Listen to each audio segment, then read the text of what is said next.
Hi all, welcome to football arena. കഴിഞ്ഞ 2 മത്സരങ്ങളിൽ നിന്നായിക്കൊണ്ട് Argentina 4 ഗോളുകളാണ് വഴങ്ങിയിട്ടുള്ളത്. അവരുടെ ഡിഫൻസ് ഒരൽപ്പം വീക്കായിരുന്നു. പക്ഷേ അവരുടെ പോരാട്ട വീരത്തെ എടുത്ത് പ്രശംസിക്കേണ്ടതുണ്ട്.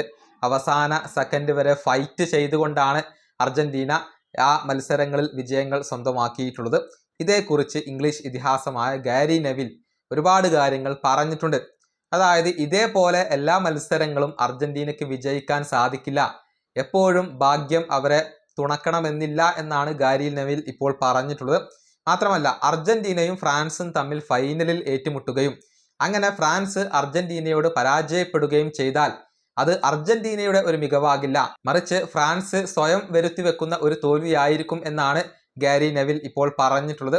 അതായത് മികവിന്റെ കാര്യത്തിൽ ഇപ്പോൾ അർജന്റീനയും ഫ്രാൻസും തമ്മിൽ അത്രയേറെ ഒരു അന്തരമുണ്ട് എന്നാണ് ഇദ്ദേഹം പറഞ്ഞു വെക്കുന്നത്. നെവിലിന്റെ വാക്കുകൾ ഇങ്ങനെയാണ്: കേപ്പ് വെർദെ, ഈജിപ്ത് എന്നിവർ ഈ വേൾഡ് കപ്പിലെ മികച്ച ടീമുകൾ അല്ല. അവരോട് പോലും അർജന്റീന ബുദ്ധിമുട്ടി. പലപ്പോഴും ഭാഗ്യം അവരെ തുണക്കുന്നുണ്ട്. അതോടൊപ്പം തന്നെ അവരുടെ ഫൈറ്റിംഗ് സ്പിരിറ്റിനെ എടുത്തു പറയേണ്ടതുണ്ട്. നോക്കൌട്ട് സ്റ്റേജിൽ 2 ഗോളുകൾക്ക് പിറകിൽ പോയാൽ പിന്നീട് അതിൽ നിന്നും ഒരു തിരിച്ചുവരവില്ല. അവിടെ തിരിച്ചു വരണമെങ്കിൽ തീക്കളി കളിക്കേണ്ടി വരും. 3 ഗോളുകൾ നേടണം തിരിച്ചു വരണമെങ്കിൽ. അവിടെയാണ് അർജന്റീനയുടെ സ്പിരിറ്റ് വ്യത്യസ്തമാകുന്നത്. അവരുടെ ആ സ്പിരിറ്റിനെ പരാജയപ്പെടുത്തുക എന്നുള്ളത് കഠിനമാണ്. അതാണ് എതിർ ടീമുകൾ കൈകാര്യം ചെയ്യേണ്ടത്. ഒരിക്കലും വിട്ടു നൽകാൻ മനസ്സില്ലാത്തവരാണ് അർജന്റീന താരങ്ങൾ. പക്ഷെ അവരുടെ പ്രകടനം അത്ര മികച്ചതല്ല. ഇതുപോലെ എല്ലാ മത്സരങ്ങളിലും ഫൈറ്റിംഗ് സ്പിരിറ്റ് കൊണ്ട് മാത്രം അർജന്റീന വിജയിക്കില്ല. ഇത്തവണത്തെ വേൾഡ് കപ്പ് ഫ്രാൻസ് നേടിയിട്ടില്ലെങ്കിൽ അത് അവർ സ്വയം വരുത്തി വെക്കുന്ന ഒന്ന് തന്നെയായിരിക്കും.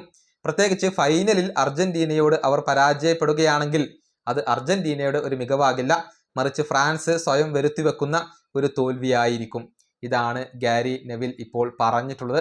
കാരണം അർജന്റീനയേക്കാൾ എത്രയോ മുകളിലാണ് ഇപ്പോൾ ഫ്രാൻസ് ഉള്ളത്. അതുകൊണ്ട് തന്നെ ഇത്തവണത്തെ വേൾഡ് കപ്പ് ഫ്രാൻസ് അർഹിക്കുന്നുണ്ട്. കലാശ പോരാട്ടത്തിൽ ഫ്രാൻസിനെ പരാജയപ്പെടുത്താൻ അർജന്റീനയ്ക്ക് സാധിച്ചാൽ അത് ഫ്രാൻസ് തന്നെ സ്വയം വരുത്തി വെക്കുന്ന ഒരു തോൽവിയായിരിക്കും എന്നൊക്കെയാണ് ഇദ്ദേഹത്തിന്റെ ഒരു അവകാശവാദം. ഏതായാലും ഫ്രാൻസ് സെമി ഫൈനലിൽ എത്തിയിട്ടുണ്ട്. അർജന്റീനയെ സംബന്ധിച്ചിടത്തോളം എതിരാളികൾ സ്വിറ്റ്സർലൻഡാണ്. വരുന്ന ഞായറാഴ്ച രാവിലെയാണ് ആ മത്സരം അരങ്ങേറുക. ഈ വീഡിയോ അവസാനിപ്പിക്കുന്നു. അടുത്ത ടീം കാണാം.